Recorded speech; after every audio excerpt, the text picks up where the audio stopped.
Você está ouvindo na mídia que o Tribunal de Apelo italiano acolheu a tese da grande naturalização e com isso acabou a possibilidade de requerer a sua cidadania italiana?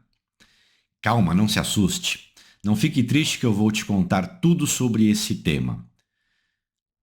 No vídeo de hoje, faremos um breve estudo sobre a sentença do Tribunal Recursal italiano. Assista até o final e descubra o que realmente aconteceu. Mais uma vez, a FM vem colocar em pratos limpos essa conversa fiada e, em alguns casos, até falaciosa. Então, separe o corneto de albicoca, porque nós estamos chegando.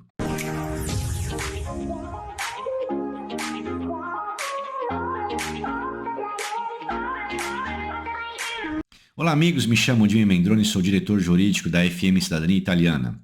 E como dito, no vídeo de hoje preparamos um material especial sobre a sentença da Corte de Apelo no que tange a grande naturalização que ocorreu esta última semana. Mas antes de começar, gostaria de convidá-los a se inscrever neste canal e ativar as notificações, clicando no sininho aqui embaixo. E lógico, se no final você tiver gostado do conteúdo, deixa um joinha, beleza? Aliás, faz o seguinte... Já clica no like agora para não esquecer. Bem, amigos, antes de qualquer coisa, vale ressaltar que você, que é nosso membro exclusivo do canal FM, está recebendo este vídeo em primeira mão, ou seja, antes de todos os demais espectadores. Em princípio, precisamos destacar que, pela lei europeia, não podemos expor a sentença na íntegra, pois não é um processo administrado por nosso escritório. Todavia, a título de estudos, podemos apresentar em slides as passagens mais importantes da sentença e debater de forma acadêmica o que ali foi exposto. Quero lembrar que este vídeo tem a intenção de debater os institutos jurídicos aplicados ao caso concreto e, portanto, não se trata de um juízo de valores, e sim de pura hermenêutica, aplicabilidade dos princípios e lógica jurídica. Tentarei utilizar aqui palavras menos técnicas e exemplos popularmente inteligíveis, claro, sempre respeitando o nosso códex e as interpretações de diferentes colegas de trabalho. Importante também salientar que nós não tivemos acesso à peça inicial, né, aquela peça apresentada lá na primeira instância, e nem mesmo à sentença da primeira instância. Logo, esse estudo de caso concreto será baseado naquilo que a Corte expôs em suas razões, tanto de fato quanto as razões de direito. Um outro importante destaque inicial desse estudo é lembrar que todo e qualquer juiz deve se ater ao que cada parte falou e provou, e ao final dizer o direito dentro dos limites escritos na inicial e na contestação. E o mesmo ocorre em grau recursal, tá certo? Falaremos melhor sobre essas questões mais à frente. E por fim, gostaria de parabenizar o advogado da apelada, né? Para vocês entenderem um pouquinho aqui, a ação foi proposta no primeiro grau, o cliente ganhou, tá certo? O requerente que estava atrás da cidadania ganhou, e aí então a avocatura apelou. Portanto, quem ganhou a ação na primeira instância, hoje será chamada de apelada, e a avocatura que foi a vencida, que perdeu a ação, será chamada de apelante. Então aqui eu quero parabenizar o advogado da apelada, pois, a meu ver, ele apresentou suas contrarrazões com muita técnica, com muita base legal, com esmero. Ele fez, portanto, uma excelente interpretação do regramento e conseguiu expor sua tese de forma clara, simples e bem objetiva. Tá certo? Ultrapassado isso, vamos ao apelo. Nessa primeira parte da peça, pessoal, eu destaquei aqui ela em azul, né? Um azul, um ciano.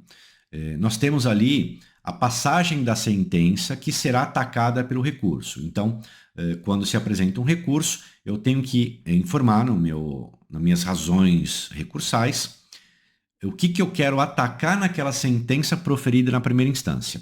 Então, neste caso, para a gente aqui, para ficar fácil, é toda essa parte que está no quadrante ciano. O que está em negro, em preto, né, na cor preta, são partes do processo das quais trazem informações das partes ou do processo, de tempo, de ano, alguma coisa assim, que eu não posso também deixar transparecer. Então, o que está em preto é o que realmente é proibido de se mostrar.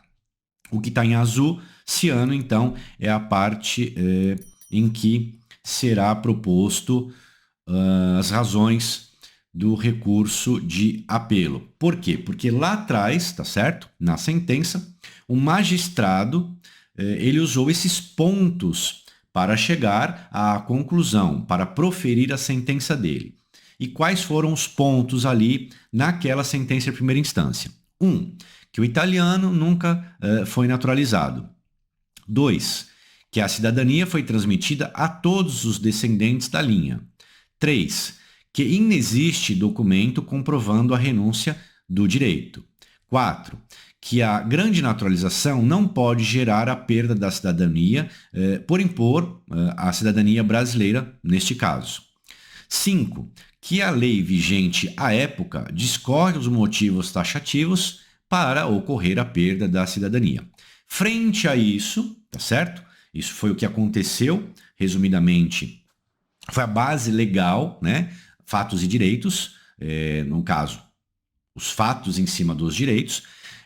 Diante dessa sentença, a avocatura apresentou, então, um recurso, aqui chamado recurso de apelo, no Brasil chamado de apelação, quase a mesma coisa, né? A única diferença é que aqui nós chamamos de corte de apelo. E aí, então, esse recurso foi apresentado e esta parte do processo eu destaquei em rosa, né? Vou dizer que isso aqui é um rosa choque, eu não sei o que é. E onde no entendimento da avocatura, o magistrado lá da primeira instância ele errou, né? Sustenta ali que somente uma linha de descendência legítima, ininterrupta, podem consentir o direito e que para tal deve-se observar as seguintes circunstâncias. 1. A inexistência de naturalização em massa. Olha só o que ele fala aqui, pessoal. Não pode existir nenhum tipo de naturalização em massa. 2. Inexistências de causas da perda da cidadania. 3. A não renúncia por parte dos interessados e de todos da linha de descendência. Segundo o que ele estava dizendo ali, né, segundo o que ele sustenta, está previsto nas leis 9192, 555 e Código Civil de 1865. Diante disso, ele sustenta as razões do recurso que não pode haver em momento algum a interrupção da linha, inclusive aquelas aquecidas tacitamente. Né? Andime, o que é aquecidas tacitamente? O que é aquecer? Né? Aquiescência é um consentimento, neste caso, tacitamente, por inércia ou por silêncio. Lembra daquela frase popular, pessoal, quando a gente era um pouquinho mais novo, que nós escutávamos, ou até falávamos, né? Quem cala consente. Isso é o que está ocorrendo na visão da avocatura, né? Quem cala consente.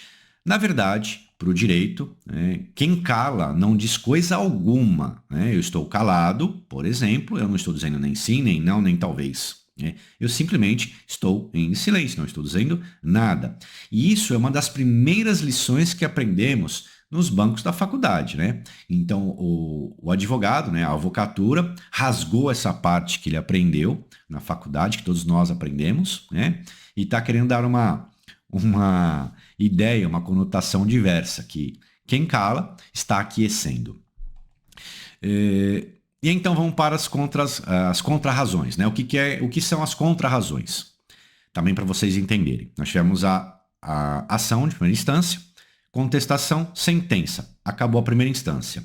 Se alguém ali se sentiu prejudicado, pode promover um recurso, tá certo? De apelo, por exemplo, igual a esse que nós estamos vendo. E aí, então, quem está se sentindo ofendido, que apresenta o apelo, ele escreve, né? Ele transmite as razões do apelo dele. E a parte contrária, né, que seria o apelado nesta relação jurídica, vai apresentar o que chamamos de contra-razões, né, de apelação. Então, as contra-razões, eu vou usar aqui a cor vermelha, dar um destaque bem forte para ela, né?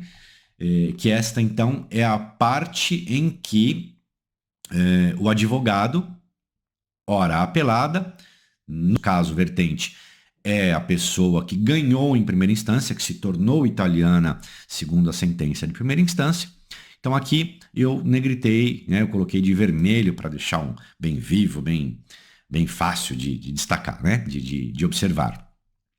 E ele rebateu ali dizendo o seguinte: 1. O recurso é infundado.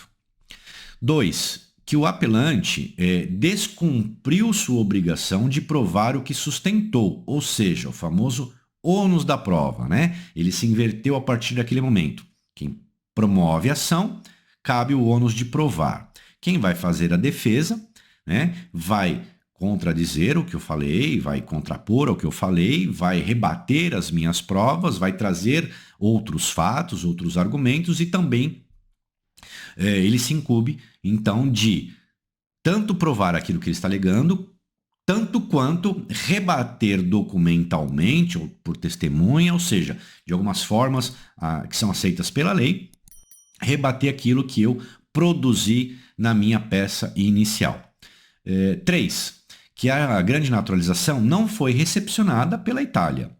4. Por não haver a prova da naturalização do italiano, destarte que deveria ter sido demonstrada pela avocatura, deve-se então transmitir a cidadania aos descendentes. 5.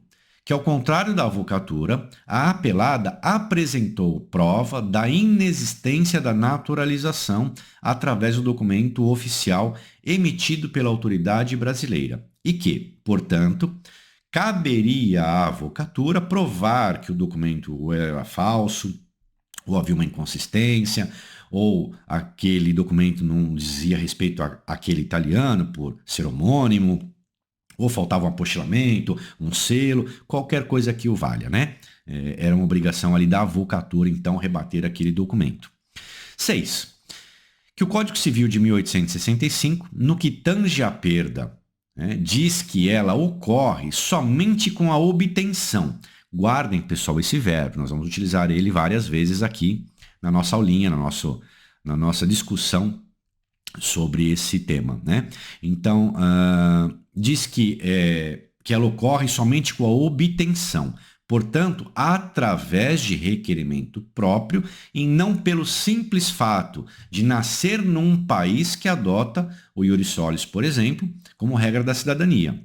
Inclusive, que a lei não pode obrigar que um recém-nascido ou um menor possa escolher sua descendência ao nascer.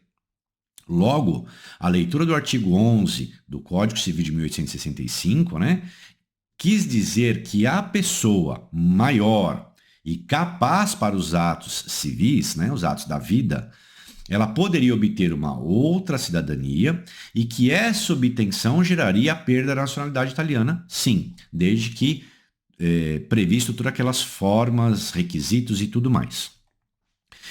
Dito isso, vamos agora então à decisão da corte, né? Eu vou destacar essa parte da decisão em cinza. Alguns momentos eu vou usar umas cores mais fortes, porque eu quis dar destaque em alguma coisa importante, né? Então, estruturalmente, ali foi apresentado a parte dispositiva que se queria recorrer da sentença de primeira instância, depois veio com as razões da apelação da avocatura. Agora, por fim, nós vimos as contra-razões e entraremos, então, na seara, naquela parte onde as juízas, e eu vou usar aqui muitas vezes a juíza, tá, pessoal? Mas ali é um colegiado, eram 3 juízas, mas para ficar fácil, no bate-papo, talvez eu utilize mais a expressão a juíza. Então ali eu vou demonstrar agora o passeio que ela fez dentro da norma, dentro do que ela leu e do que ela sentiu dentro do processo, tá certo? Então agora vamos brincar um pouquinho nessa parte cinza, onde ela já começa dizendo o seguinte: o apelo é fundado, ou seja, existe razão dele existir, ele é procedente, né? E aí ela vai destacar aqui onde ela vai então embasar toda a tecnicidade, né? A sua sentença deverá ser embasada sempre em dispositivo legal, né? Um dos dispositivos previstos na hierarquia das leis, por exemplo, dentro da pirâmide de Hans Kelsen. Alguns gostam dessa expressão. E aqui, então, ela já demonstra que ela utilizará, primeiro, o Código Civil de 1865, no seu artigo 11, que diz o seguinte: a cidadania se perde por aqueles que renuncia com uma declaração, tá certo? Diante de um oficial do Estado Civil do próprio domicílio e transfere-se ao país exterior a sua residência. Então, primeiro ponto de se perder uma cidadania. Eu, tá certo? Moro na Itália, sou italiano, e eu pretendo, então, renunciar, né, à minha cidadania. Eu tenho que ir diante de um oficial do Estado Civil e dizer e preencher ali, compilar um documento dizendo que eu quero renunciar à minha cidadania. E não só isso. A partir dali e com isso, eu tenho que transferir a minha residência ao país exterior. É obrigatório as duas coisas, tá? Elas são obrigatórias. É um e outro. Não é um ou outro ou optativo. 2. Daqueles que tiveram a cidadania num país exterior. Aqui tiveram e obteram, tá, pessoal? Então, mais uma vez, aquele verbinho lá, obter. Prestem bem atenção. Então, daqueles que obtiveram, né, a cidadania em país exterior. 3. Daqueles que, sem permissão do governo, acabaram aceitando o emprego de um governo exterior, ou seja, entrado no serviço militar de grande potência exterior. Então, por exemplo, eu saí daqui aos 18 anos e fui servir o exército nos Estados Unidos. Então, eu também, nesse exemplo, perderia minha cidadania italiana, porque o exército dos Estados Unidos é uma potência, principalmente diferente à Itália, apesar de serem amigos hoje, né? E ainda complementa ali, a mulher e os filhos menores daqueles que perderam a cidadania, que se tornam estrangeiros, salvo aqueles que tenham continuado, né, a ter a sua residência na Itália.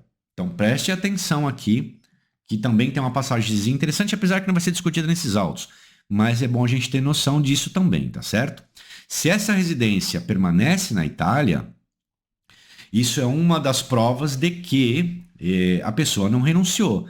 Isso acontecia muito, por quê? Porque o italiano ele saía daqui para ir para o Brasil, para a Argentina, para os Estados Unidos, e ele deixava a casa dele no nome dele, né?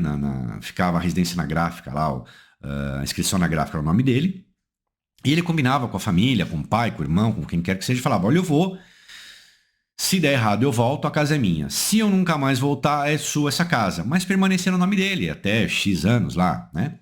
Então muitos foram embora, não voltaram nunca mais, mas a residência ficou por anos e anos e anos no nome desse italiano que já estava em outro país. Então aquilo também é um dos argumentos que podem ser utilizados, tá certo?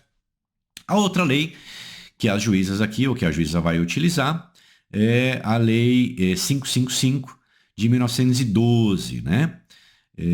O que acontece? Ela estatuiu que a cidadania italiana se transmite iure sanguíneo, mas se perde somente por ato voluntário. Prestem atenção, tá, pessoal? A lei 555 de 1912, ela deixa bem claro que você só perde a cidadania iure sanguíneo por ato voluntário.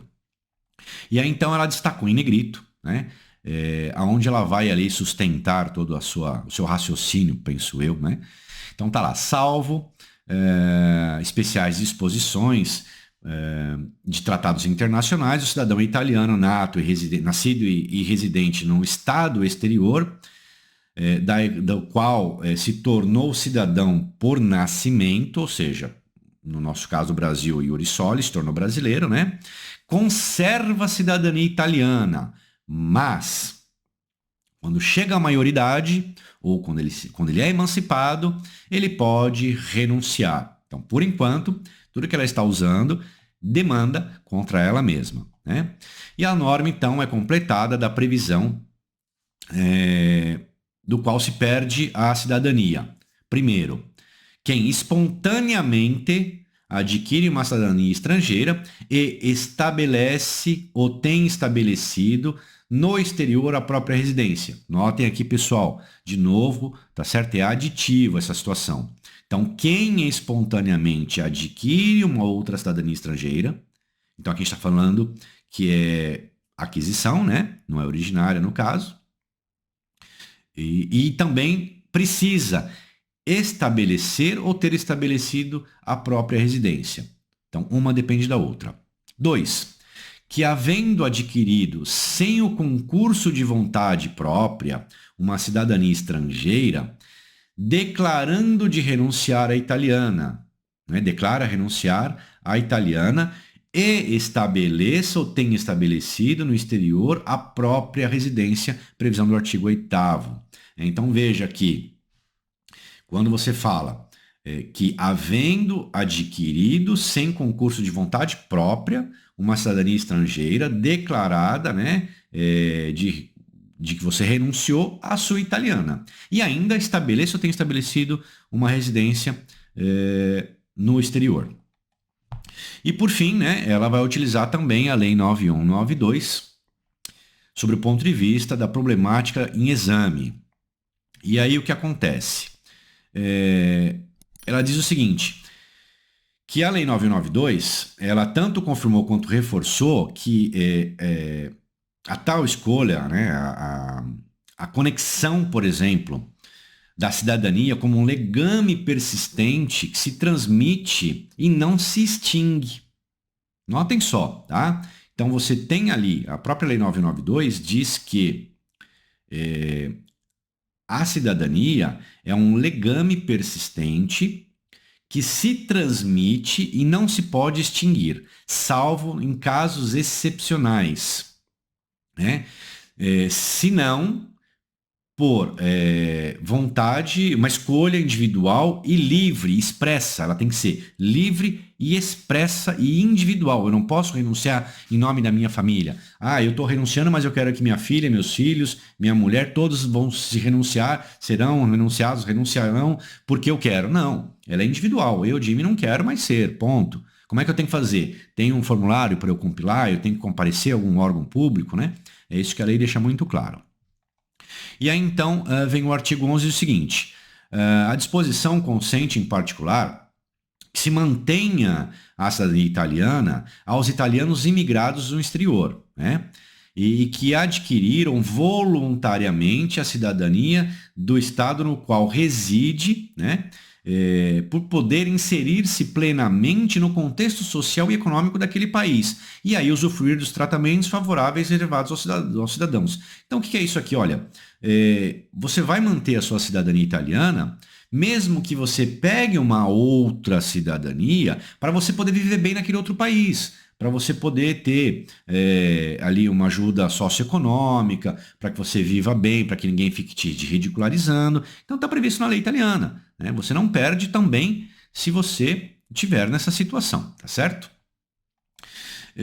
Então, digamos o seguinte, nesse ponto de direito, a questão ou as questões mensuradas, né, em relação à documentação, está ligado aos atos, na visão da juíza, está ligado aos atos, tá certo?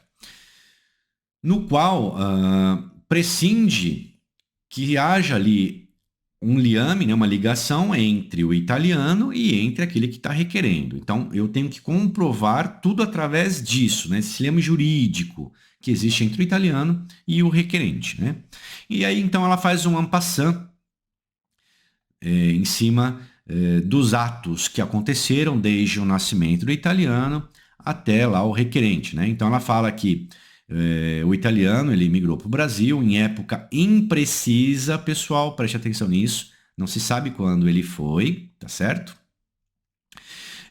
Mas se sabe que ele, através do ato de nascita dele, ele nasceu em 1866 e se casou na Itália em 1890, percebem? Então ele casou em setembro de finalzinho de 1890, né? Já estava quase para acabar aí a grande naturalização no Brasil. E ele faleceu no Brasil em 1937. E que em 1905 ele declarou, né, foi declarado o nascimento da filha, ele declarou o nascimento da sua filha. E aí, então, na visão da juíza, o decreto da grande naturalização vai até 1912, o que é uma mentira. O decreto da grande naturalização não vai até 1912. O que acontece é, a grande naturalização ela acaba no Brasil, salvo engano, no final de 1891. E aí, de 1891, de 89 a 91 até 1912, a Itália não tinha uma lei específica sobre cidadania. Então eles pegam esta lacuna da lei, né, por não existir lei, e aplica a teoria da grande naturalização até 1912. Mas por mera liberalidade deles. Não tem fato jurídico que ligue essas duas situações, né? Começou a grande naturalização em 89, acabou em 91, ponto. Esquece de falar sobre grande naturalização a partir de 1891.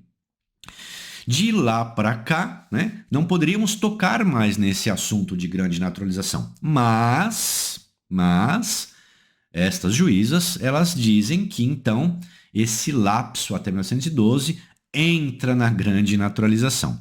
Então resulta que todos os sucessivos descendentes tenham de fato renunciado à cidadania italiana. Por quê? Porque em 1905, quando nasceu a filha dele, ainda era, na visão dessa juíza, prazo da grande naturalização. E aí, então, ela faz uma passagem na documentação, né, dos atos que foram juntados neste processo. E a gente vai até repassar isso aqui juntos, pessoal, que tem uma coisa bem interessante para vocês verem onde que vai um pouquinho a má-fé.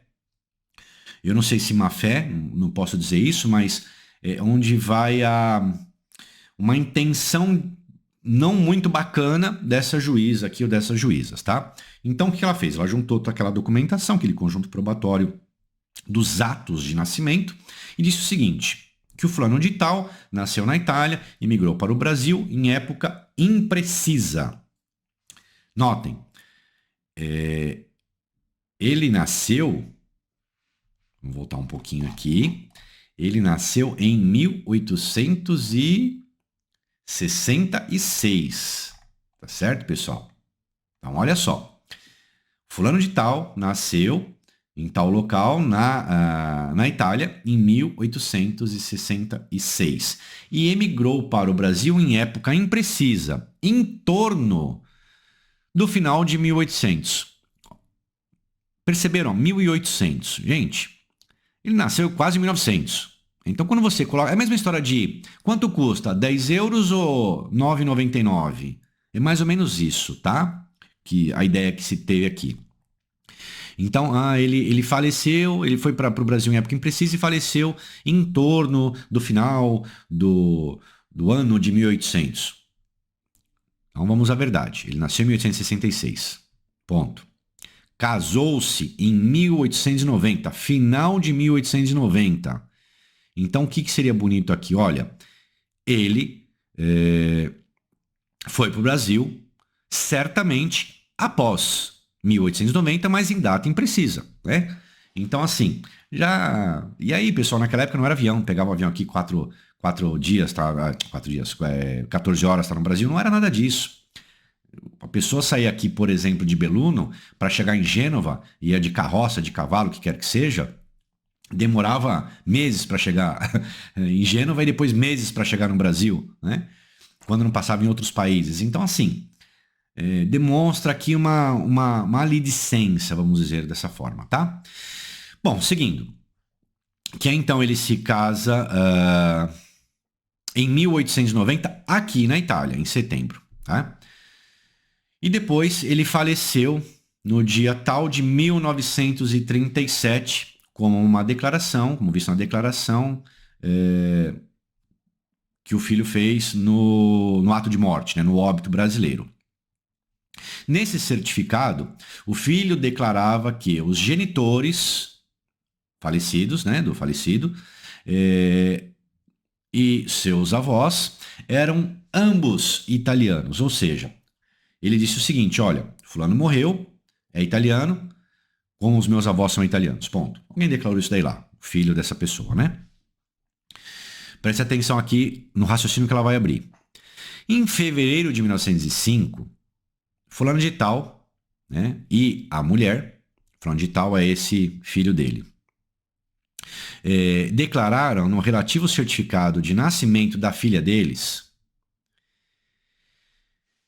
que a filha Fulano de Tal, né, nasceu, parará, e eles se declaravam, então, cidadãos italianos. Prestem atenção, tá? Então, o italiano, em 1905, por óbvio, junto com a sua esposa, declarou no nascimento da sua filha Tal que eles eram italianos. Até aí, perfeito. A filha Tal, essa que nasceu dos italianos, contraiu matrimônio em 1929 com o fulano de Tal.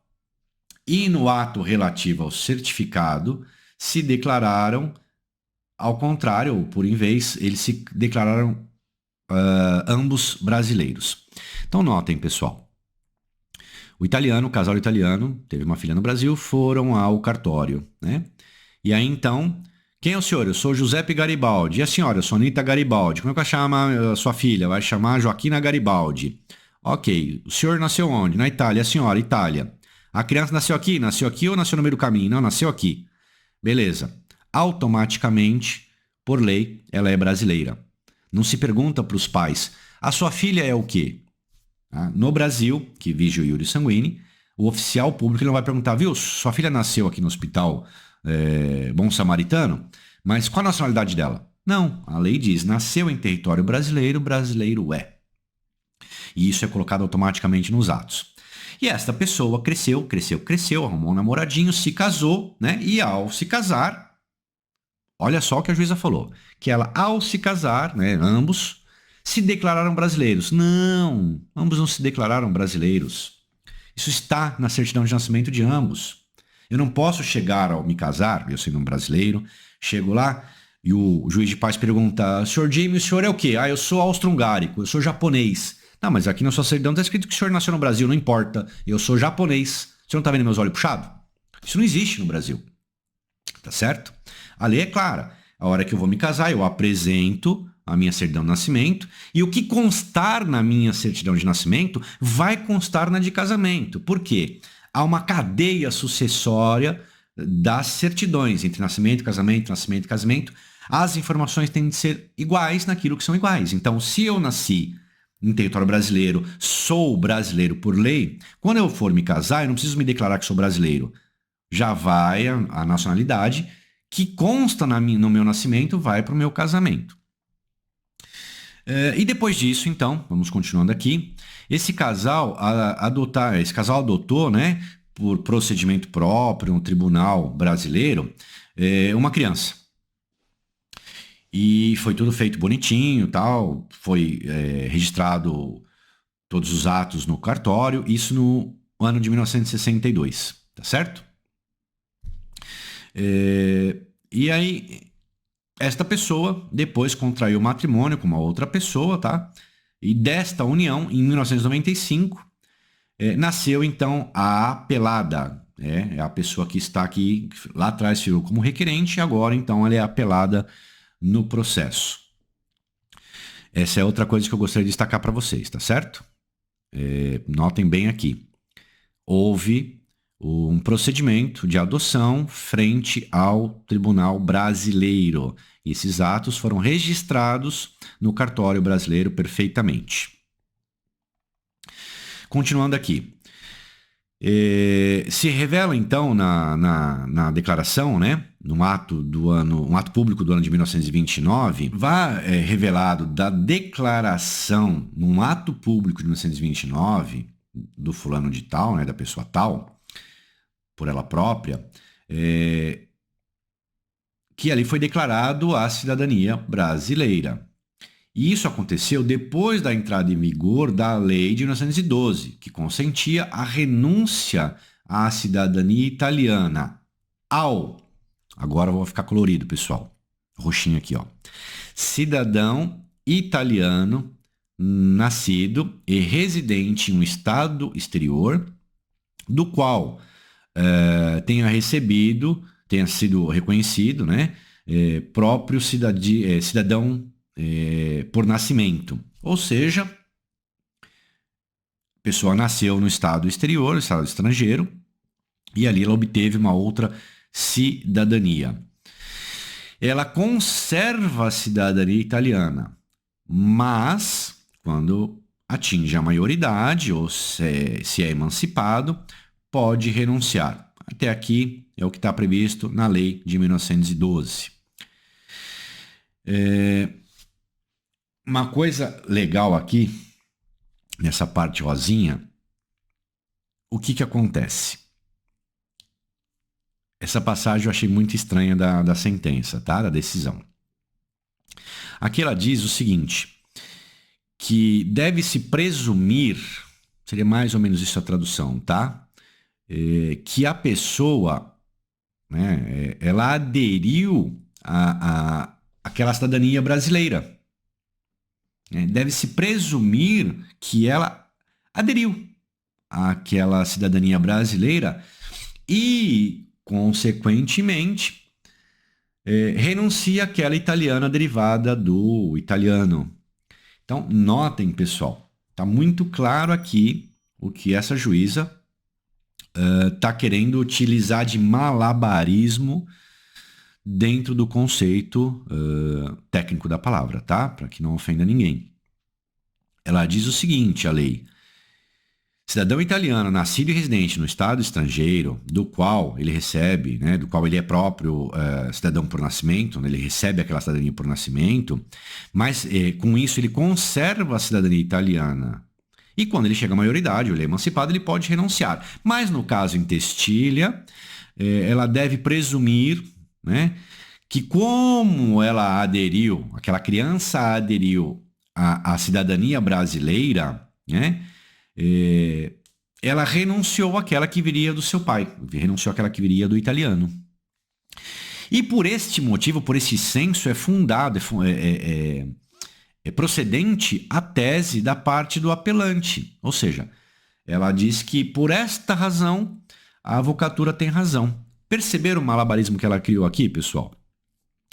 Como é que eu posso pegar para uma criança que nasceu no Brasil, né, e falar para o oficial público, olha, meu filho está nascendo aqui, eu sou italiano, mas meu filho está nascendo aqui, todavia eu não quero que você coloque aí que ele é brasileiro, não, eu quero que você coloque que ele é italiano. Ou então eu quero que você coloque que ele é duplamente cidadão, Itália-Brasil. O que o oficial vai dizer? Olha, senhor Jimmy, nascido aqui, brasileiro é. Se o senhor quiser que eu coloque aqui uma dupla cidadania, o senhor tem que fazer o registro dessa criança no consulado ou no órgão competente, e daí então eu vou fazer no nascimento dela uma averbação de que ela tem a dupla cidadania, por exemplo, né? Então, não existe você mudar a nacionalidade porque você quer ao nascer do seu filho.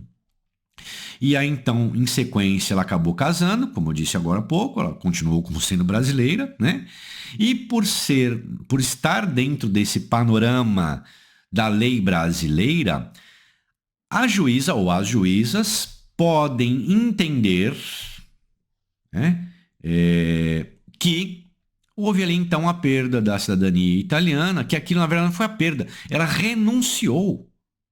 Olha só o que a juíza está fazendo aqui. Está dizendo que ela renunciou à cidadania italiana uma vez que ela aceitou, ela aqueceu ser brasileira, como se fosse uma opção dela, né? Como se ela pudesse optar ali no nascimento, ou até no próprio casamento, ok? Essa é a ideia.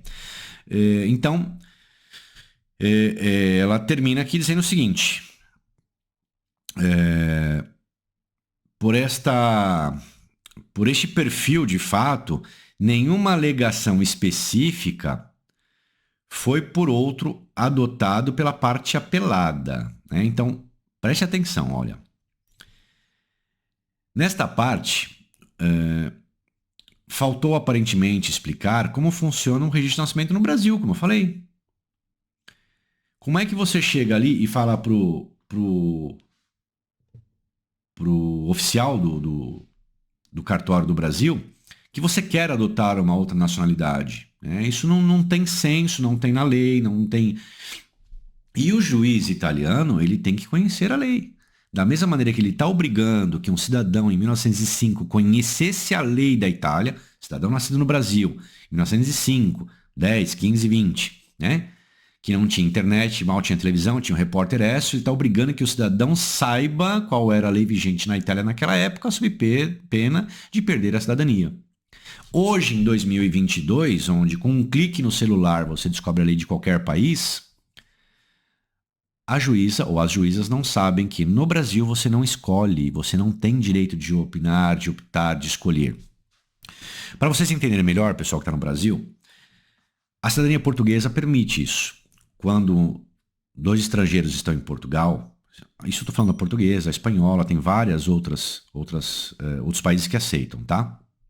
Então, em Portugal, se você chega lá engravida ou chega grávida, ou tem umas regrinhas específicas, mas vocês são estrangeiros, você e seu esposo são estrangeiros lá, sua esposa são estrangeiras, está grávida, tem nenê lá. Ao nascer e ser registrado, você pode falar para o oficial, né?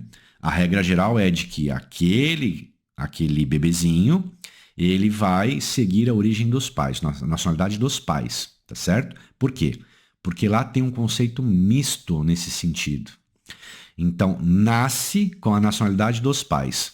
Todavia, o pai prevendo que um dia aquela criança pode requerer a cidadania portuguesa, ele pede para o oficial colocar lá uma observação de que ele é estrangeiro, nascido em solo português e que uma hora ele pode solicitar a cidadania portuguesa. Só que isso está na lei portuguesa, pessoal. Isso não está na lei brasileira, né? Então a juíza não pode querer aplicar um conceito de Portugal, da Espanha ou de alguns outros países que estão ao redor da Itália, o mesmo conceito para o Brasil. Por quê? As leis de cada país têm divergências entre si, não são iguais, né? Inclusive a própria Itália não aceita isso. Se você vem para cá, você tem um filho aqui na Itália, ele vai seguir a nacionalidade dos pais. Eu não posso chegar aqui para o oficial público do comune e falar, olha, eu sou brasileiro, minha esposa é árabe e eu quero dar a cidadania para meu filho italiana. Não, vai dizer, ô papai, ou é italiano, ou é brasileiro, ou é árabe. Problema de vocês. Eu vou fazer o registro de nascimento aqui, tá certo? E vou falar que vocês são dessa nacionalidade e depois você vai lá no seu consulado e faz o registro do teu filho no consulado que você queira, mas italiano ele não é. E eu não posso incluir ali. Olha, inclua aí que eu tenho interesse ou ele um dia pode ter interesse. Então, esse tribunal ele tentou ir por um caminho que tanto a Espanha quanto Portugal utilizam hoje, utilizam há alguns anos já, mas esquecendo ou de má fé ou de boa fé, eu não sei aonde, não sei como nem quando, que no Brasil não vige a mesma lei, tá certo? Vamos dar sequência aqui porque já está bastante grande esse vídeo. Aí o que acontece aqui, pessoal? Nós vamos para uma parte também interessante, até coloquei de laranja aqui. O que especificamente aconteceu, a gente já leu lá, mas vamos deixar mais claro aqui, tá? Houve uma adoção de um filho no meio do caminho, né? Como a gente leu lá em cima. E o que acontece? Ela fala aqui que esse ato, ele não consta, nem no ato, não consta o reconhecimento na Itália, tá certo? E não foi feito a parte judicial dessa adoção na Itália. Não foi nem transcrito, nem averbado, tampouco colocado aquela sentença para valer na Itália. Ou seja, não houve o atendimento do regramento local italiano no que tange a adoção de um filho. Só que a lei também é muito clara em relação a isso, né? E talvez aqui tenha sido o grande erro do processo enquanto linha de transmissão. Mas eu vou tocar nesse assunto já mais profundamente. Por que eu falo que talvez tenha sido um erro aqui? Porque isto não foi alegado, pelo que nós vimos, não fez parte dos autos iniciais, da ação inicial. Por que não fez, Jimmy? Porque não foi rebatido nas razões de apelo. A avocatura, quando apresentou as razões, ela não falou sobre esse filho adotivo. Quem está falando sobre esse filho adotivo é o tribunal. Mas, ora, onde é que ele pode fazer isso? Qual é o poder que esse tribunal tem de analisar aquilo que não faz parte das razões de apelação? Juridicamente, eu sei que muita gente pode dizer assim, não, Jimmy, mas se estava errado, né? Se realmente ela foi adotada, nesses termos tais que a juíza pensou, ela não poderia ter sido declarada italiana. Ok, vai bem? Não é isso que eu estou discutindo. O que eu estou discutindo é a legalidade processual. Entrou com ação lá atrás. Eu estou, na leitura do recurso, estou pressupondo que o advogado não falou que ela era adotiva. Em que pese juntou as certidões, fez tudo, tá? Ninguém escondeu documentação. Foi juntado aos autos toda a documentação, inclusive da adoção. Tanto é que o próprio tribunal teve acesso a ela no recurso, né? Dentro dos autos do recurso. Então foi juntado isso lá atrás. A juíza nada falou. Por quê? Porque para a juíza ou juíza, não sei, não havia irregularidade nessa adoção, nem nenhum ato contrário ou faltante no que tange a essa adoção para com a Itália. A própria avocatura também entendeu que não teve nenhuma irregularidade e que não era esse o problema da sentença procedente. Né? O problema na visão da avocatura era a grande naturalização, não ela ser adotada. Quem inovou na decisão foi o tribunal, que ele disse, olha, peraí, fora tudo isso daqui, ela também não tem esse direito, porque ela foi adotada e essa adoção não foi regularizada perante o Estado italiano. Por isso, pessoal, que a gente costuma dizer, aqui eu vou abrir um paralelo, tá certo? A gente costuma dizer para os nossos clientes o seguinte, se você é um filho adotivo, você tem duas opções. Faz a do seu pai primeiro, se for consular ou se for presencial, e dentro de um ano faça a sua, porque vai ter um grande problema ali. Você pode ter um grande problema com o poder discricionário, então a gente indica que faça dentro de um ano. E ainda faça todo o reconhecimento daquele documento de adoção perante o Estado italiano a partir do momento que o seu pai se torna italiano, né, o adotante. Ou você faça esse reconhecimento nos próprios autos, pode fazer junto. Olha, até aqui a linha não tem nenhuma, não vamos chamar de irregularidade, mas não tem nada de diferente. Então eu quero reconhecer até meu pai. Do meu pai para mim, eu sou adotivo, tá aqui a documentação. Então, Excelência, reconheço meu pai, por conseguinte, me reconheça. Tá certo? É isso que você vai pedir. Que eu não sei se foi isso que foi feito aqui, eu não sei qual que é a história toda que aconteceu dentro dos autos principais, dos autos iniciais.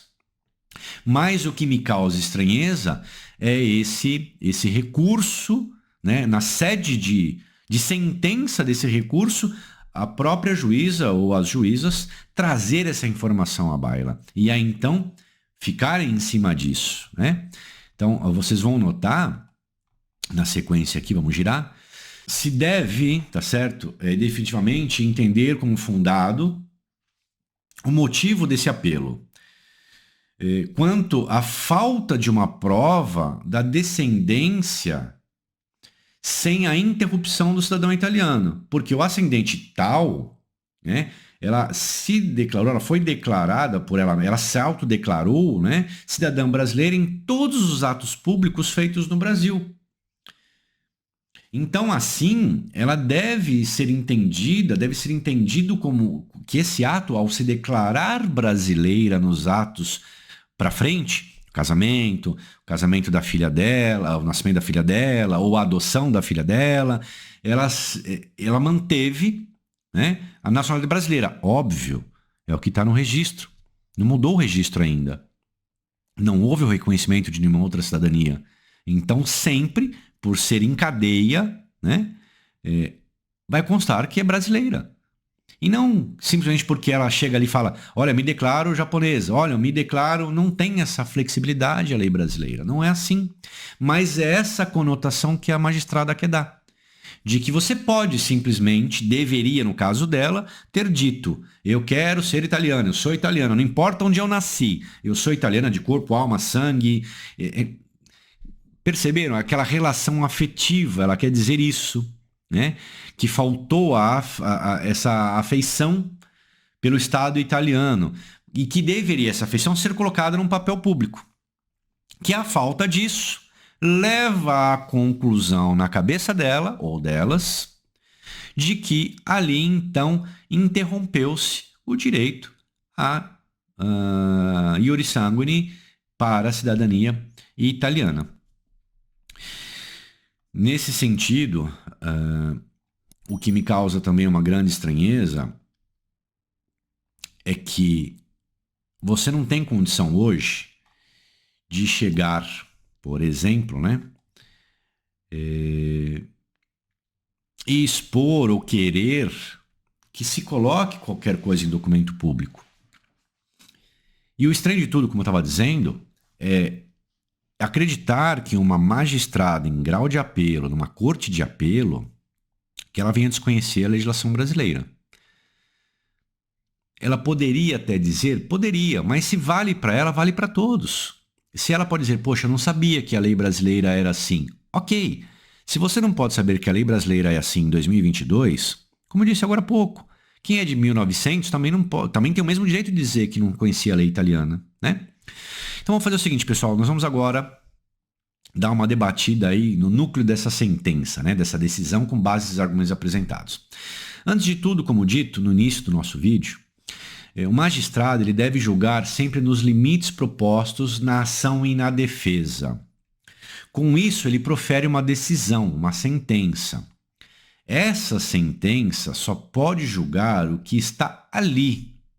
Ou seja, ela não pode conter elementos externos, tampouco pode um juiz fazer a defesa ou acusação em nome de qualquer das partes. Isto quer dizer o quê? Dá-me fatum dabo tibius. Me dê os fatos que eu te digo direito. Então agora eu vou traduzir de uma forma bem fácil de entender. Você tem ali, como diz o presidente brasileiro, você tem as 4 linhas, né, da Constituição. É a mesma coisa no processo. Você tem as 4 linhas do processo. O juiz ele não pode julgar fora dessas 4 linhas. Né? Não pode. Não pode e não deve. É proibido por lei. Segunda coisa, o juiz, nessa relação, existe esse princípio, né, do dam-me factum dabo tibius, que é eu te dou, né, os fatos, excelência, e você me diz o meu direito. Você é o conhecedor da lei. Eu te conto o que aconteceu comigo e você vai aplicar a lei ao caso concreto. Você vai me dar o remédio jurídico perfeito porque você é o cara do remédio. Você é o PhD do remédio, né, da medicina jurídica. Essa é a ideia, esse princípio é isso aí. Então o juiz tem que ficar nessa, ele não pode ultrapassar esse limite, né? Dessa sentença, que, por exemplo, uma das partes não concorde com a aplicação desse remédio jurídico apresentado, ela pode recorrer. Então vamos dizer assim, vou botar bem claro para vocês. Eu promovo uma ação contra o Joaquim e digo, olha, eu quero arroz, feijão e pão.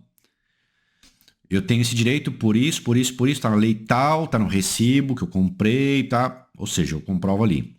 E o João fala, olha, eu não tenho nem arroz, nem feijão, nem pão, eu vou te dar macarrão. Por quê? Porque o arroz tá em falta, porque o feijão tá com veneno, porque o pão tá mofado e tá aqui a prova disso. Olha, tem aqui um exame, um laudo dizendo que todos os pães feitos... Deu um exemplo bem esdrúxulo mesmo, para vocês entenderem. Então, assim, eu pedi A, eu não tive A, eu vou recorrer dessa decisão. A mesma coisa o réu, o requerido, eu pedi A, ele disse que não ia me dar A por tais razões, e eu ganhei a ação, ele pode recorrer. Né? De igual forma... à primeira instância, as partes não devem afastar-se do objeto inicial. Né? Então, eu vou lá e recorro. Né? Alguém ganhou lá, não me interessa quem. Alguém recorreu.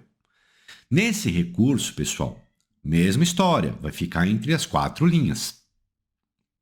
Não pode haver,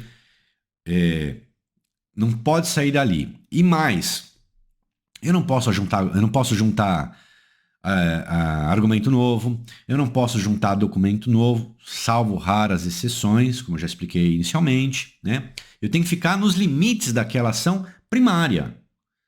Eu vou discutir ali, quando eu recorro, eu vou discutir onde o juiz errou na decisão da primeira instância. O juiz disse que a pessoa ganhou, mas o juiz errou por isso, por isso, por isso, por isso. Ele foi contrário à lei tal, ou ele, né? Então essa é a ideia do recurso. E aí, só para também exemplificar, o Jimmy, poxa, mas eu posso juntar um documento novo em grau recursal, né? Você disse lá atrás? Sim, se ao momento que aquele documento nasceu fosse pós a sentença, ou seja, você não tinha conhecimento da existência desse documento antes da sentença. Quando veio a sentença, você passou a ter acesso a esse documento por algum motivo, tá? Desde que não seja desídia, coisas assim, não estou falando coisas sérias.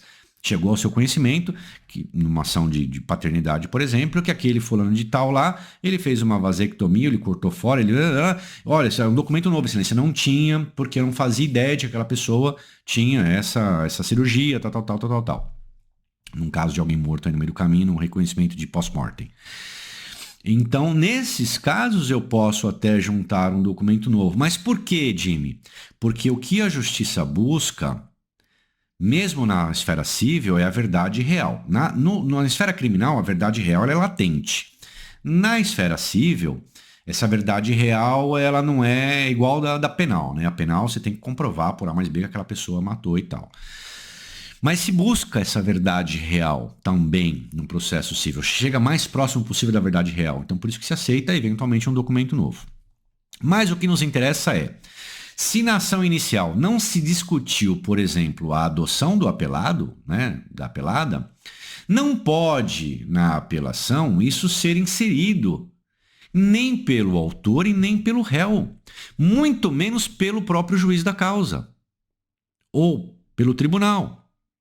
Isso se chama julgar ultra petita, né? Ou seja, além do que se pediu. Um julgamento fora da demarcação das 4 linhas dos autos, pois nunca existiu aquele problema ou aquela discussão dentro do mundo dos autos antes do recurso.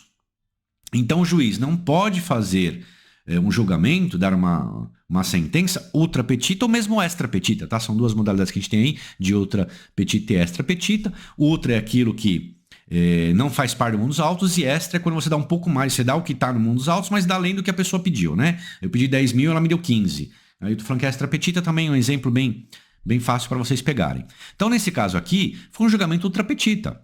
Em momento algum, certo? Momento algum foi visto, nas razões de apelação da avocatura, a problemática da adoção. Então, não cabe à juíza ou ao colegiado se enveredar por esse caminho, né? A partir do momento que ela se envereda por esse caminho, ela está fazendo o quê? Ela está tornando nula ou anulável, né, toda essa sentença. E aí nós vamos entrar em conceito de se é ato nulo ou ato anulável, tá? Mas se pode... A princípio vamos falar em ato anulável. Você pode anular essa decisão, né? Eu entendo que é um ato nulo, de pleno direito. E aí, voltando então para o raciocínio, os dispositivos de fato e de direito trazidos como base da apelação foram aqueles inerentes à grande naturalização. E em consequência dela, na visão do apelante, né, da avocatura, a apelada deixou de ter o direito somente pelo caso da grande naturalização. Esse era o limite do recurso da avocatura. Tá? A fulana de tal não pode ser declarada italiana porque ela está dentro do tempo, né, que nós entendemos haver a grande naturalização. Esse era o recurso de apelação. O resto foi invenção do tribunal. As juízas, com todo o respeito que cabe ao cargo, mudaram a linha de raciocínio e de embasamento jurídico da avocatura. Portanto, agiram contrariamente ao artigo 112 do Código de Processo Civil italiano, que diz o quê? O Código de Processo Civil italiano, pessoal? Il giudice deve pronunciare su tutta la domanda e non oltre i limiti di essa e non può pronunciare d'ufficio su eccezioni, ok? Che possono essere proposte soltanto delle parti. Isso seria mais ou menos alguma coisa assim.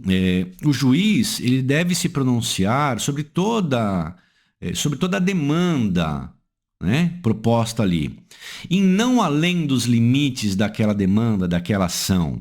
Né? Então, il giudice deve pronunciare su tutta la domanda. Né? E aí o que acontece? Ele é proibido de ir além daqueles limites da ação. E também não pode se pronunciar de ofício sobre exceções, as quais só podem ser feitas ou alegadas pelas partes. Isso está no artigo 112 do Código de Processo Civil. E aí o que aconteceu aqui? Aqui justamente, a nosso ver, uma visão técnico-jurídica, de debate, de estudo, né? Esse tribunal, essas juízas, infelizmente incorreram aí no que está previsto no artigo 112 do Código de Processo Civil. De mais a mais, pessoal, nessa decisão elas transformaram um direito objetivo em subjetivo, onde as pessoas descendentes dos italianos, ou de um italiano, né, devem ou deveria sempre manter-se ligado à Itália através, por exemplo, de declararem-se italianos. Essa é a ideia que ela deu lá, né, nos documentos públicos. Então, com isso, demonstrar-se-ia o liame afetivo entre você e a Itália. Então, notem, olha, na cabeça delas é subjetivo. Porque se você não quer ser italiano, você, a hora que nasce seu filho, você casa, não sei o que, você não vai dizer que você é italiano. Mas se você ama a Itália, se você gosta da Itália, para mostrar essa relação da Itália, você pode chegar lá no oficial do cartório do Brasil e dizer, olha, eu gosto tanto da Itália que põe italiano aí. Para o meu filho, para mim, para quem quer que seja. Essa é a concepção. Então ela pegou um requisito objetivo da lei e transformou num requisito subjetivo da lei. Né? Agora, se formos aplicar doutrinariamente que os participantes da linha comprovem um direito de forma subjetiva, de igual forma, ou seja, subjetivamente, deve-se entender que muitos sequer sabem que são descendentes de italianos, né? Por direito objetivo. E que ao descobrirem passam a nutrir tal sentimento com a Itália. Portanto, um elemento também subjetivo. Então, olha como que vai ficando difícil trabalhar com subjetivismo. Então, na cabeça dela, quem lá atrás nasceu deveria sempre dizer que ele era italiano. Tá, mas eu nunca soube que eu tinha liame com a Itália. Mas agora eu descobri a excelência. Eu amo tanto a Itália, eu choro, eu canto o hino, eu coloco a camisa, eu torço para a Itália, eu canto as músicas italianas. Então, daqui para diante, subjetivamente, eu me torno italiano? Perceberam? Elas querem passear dentro de um espaço que isso vai dar errado. Elas querem emplacar ali, não sei por qual motivo, uma tese nova, transformando todo o direito positivo e objetivo no subjetivismo da parte requerente. Né? Não estou mais falando aqui da leitura, né? da ultrapetita, da sentença ultrapetita, da decisão ultrapetita. Eu já estou trabalhando na parte subjetiva do tema que elas abordaram, que elas expuseram nas razões, né? na sentença delas. Outra situação também, que a gente pode incluir aí, é aquela em que o italiano fazia 30 filhos e sequer mantinha contato afetivo com eles. Né? Um monte de italiano aí que teve 10, 12, 15, 30, 50 filhos, não sabia nem o nome do filho. E que afetividade tem nisso daí? Muitos colocavam no mundo, depois o mundo mesmo criava. O filho fazia 10, 12, 13 anos, saía para o mundo, o filho do italiano mesmo, né? Saía para o mundo, ia para outra cidade. E aqueles então que mantinham várias famílias. Eu passei por isso. O meu avô, cada cidade que ele dava um nome diferente. O nome era o mesmo, ele dava um sobrenome novo para ele. Na verdade, o sobrenome era o mesmo, ele mudava a última letra, uma hora era Mendroná, outra hora era Mendroni, outra hora era Mendronê. E ele andava com uma carteirinha do sindicato lá, dos bares e restaurantes que ele trabalhava, que ele era o auxiliar de escritório lá, e ele que fazia a carteirinha. Então ele pulava fora da cerca e levava aquele documento. Aí nascia um filho, ele punha Mendroná. Nascia outro filho, ele punha Mendronê. Nascia outro filho, ele punha Mendroni. E aí? Que relação de afetividade essas pessoas vão ter? Percebem? Quando é que essas pessoas vão descobrir quem é quem? Quando é que elas vão descobrir que realmente o antenato dela, o avô dela, o Dante Causa dela era um italiano? Que momento? Com esse monte de nome que a pessoa tinha. Então nós vamos pegar todo esse subjetivismo histórico e aplicar? Imagine então, vamos ficar todo mundo louco. Por quê? Preste atenção no que eu vou dizer.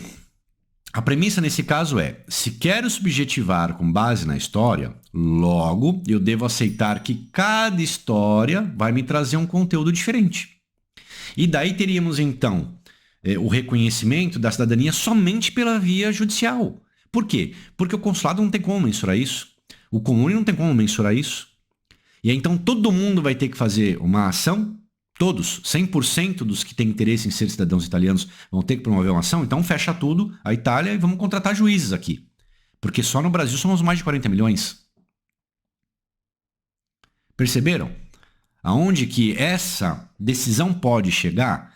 Então, nós estaríamos ali subjetivando um todo e não apenas aquilo que interessa para meia dúzia de juristas. Né? Ah, não, agora eu vou subjetivar. Não, agora eu vou positivar. Ah, agora eu vou... Não, vai subjetivar, subjetiva para todo mundo. Todo mundo vai bater a porta aqui e vai dizer, olha, eu tenho interesse, eu gosto, eu amo. Ou, daqui para frente, olha o que é pior. Aí vamos dizer que isso emplacasse. Aí amanhã o Brasil descobre. Fala, olha, daqui para frente então a gente tem que falar que a gente gosta da Itália, que a gente quer ser italiano. Então tá bom, próximo filho meu que nascer, eu vou dizer pro oficial, olha, coloca aí que ele quer ser italiano. Ah, não posso, peraí que tem uma lei italiana, quero que aplique aqui. Ou seja, eu vou me dar meus pulos para que aplique no Brasil. Eu vou pedir uma ordem judicial para fazer uma averbação. Por quê? Porque eu tenho intenção no futuro daquele meu filho se tornar italiano, mesmo sem ter vínculo com a Itália. Vínculo iuri sanguini. Por quê? Porque ela está querendo um vínculo afetivo. Olha só onde isso pode chegar, pessoal. Um bom juiz, a meu modo de ver, né, a meu ver, um bom jurisconsulto, ele tem que se atentar ao quê? A decisão que ele vai proferir, qual é a extensão dela, o que vai acontecer a partir do momento que eu proferir publicar uma decisão minha. O que eu vou atingir, quem eu vou atingir, de que forma eu vou atingir. Porque um atozinho besta numa sentença minha, eu posso criar um buraco de Nárnia no mundo. Né? Então ela tem que ter essa noção. Mas, atendendo-se aí à construção da tese da juíza, ela entende que a pessoa, ao casar, deve declarar que é de outra nacionalidade. Também. Mesmo sem existir tal reconhecimento. Então, olha o que a juíza quis também. Ao nascer, meu pai disse que eu era brasileiro porque a lei assim obriga, né? Nasceu no Brasil, é brasileiro. Aí eu vou me casar. Aí quando eu vou me casar, eu falo pro oficial, olha, tá constando na minha certidão de nascimento que eu sou brasileiro, mas eu quero ser reconhecido italiano. Mesmo sem ter sido, segundo a lei 992, filho italiano, italiano é. Então eu sou italiano. Então coloca aí que eu sou italiano. O oficial vai dizer, ô meu amigo, vai pra Itália.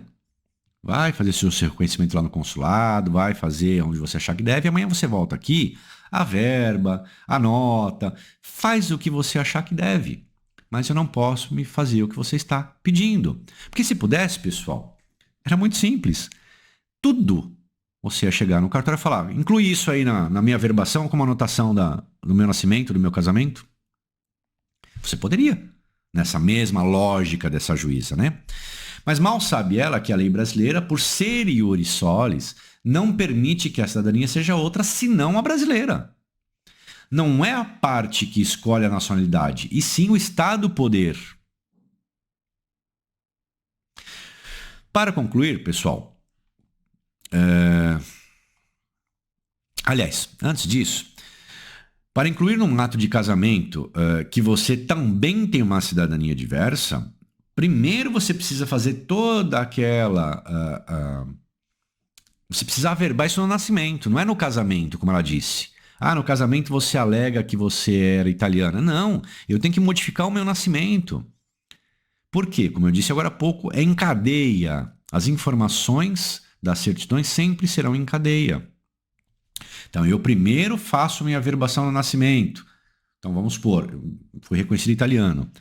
Eu quero que conste isso no documento brasileiro, eu vou pegar o meu reconhecimento e vou lá no cartório dizer, olha, eu fui reconhecido italiano, a partir do dia tal, saiu meu reconhecimento que retroage a minha época do nascimento.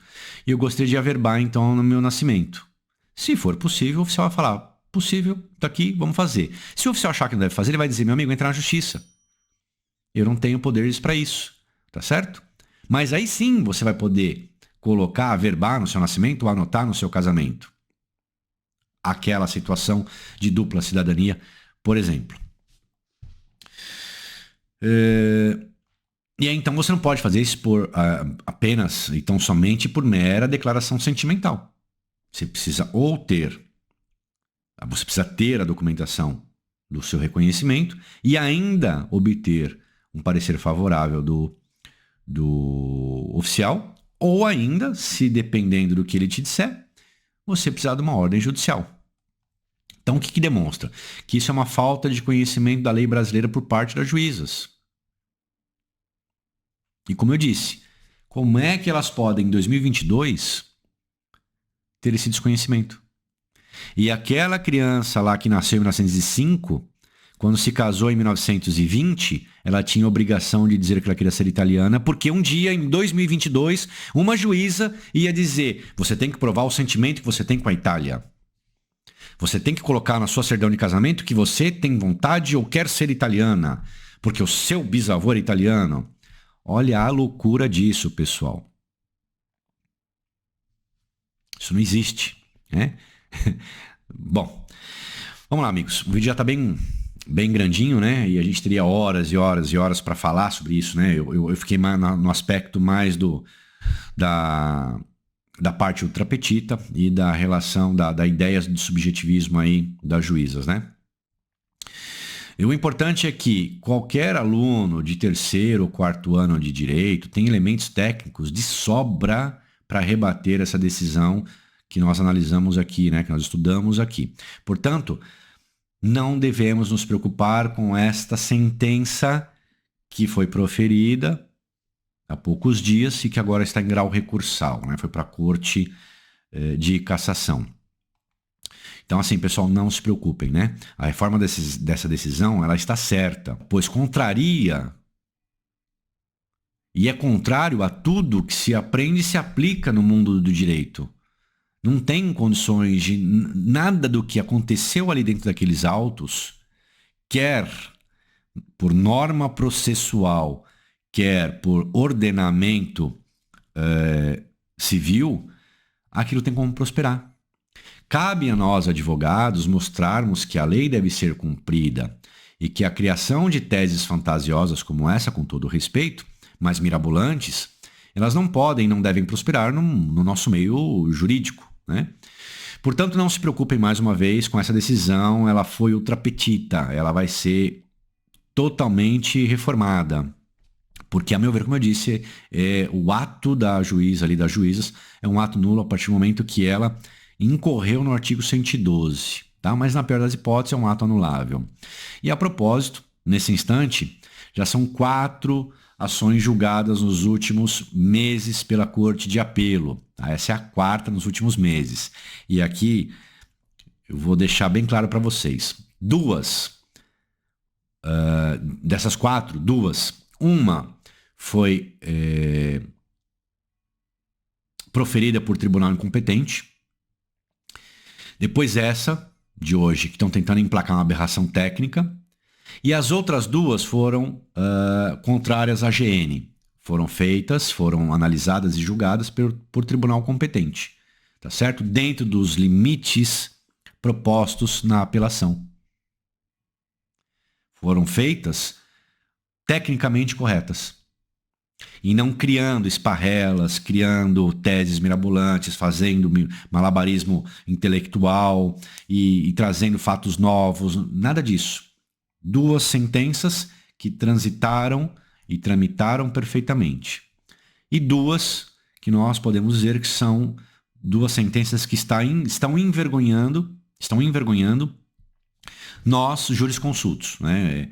São tantas aberrações técnicas que a gente acaba não entendendo o que aconteceu, né?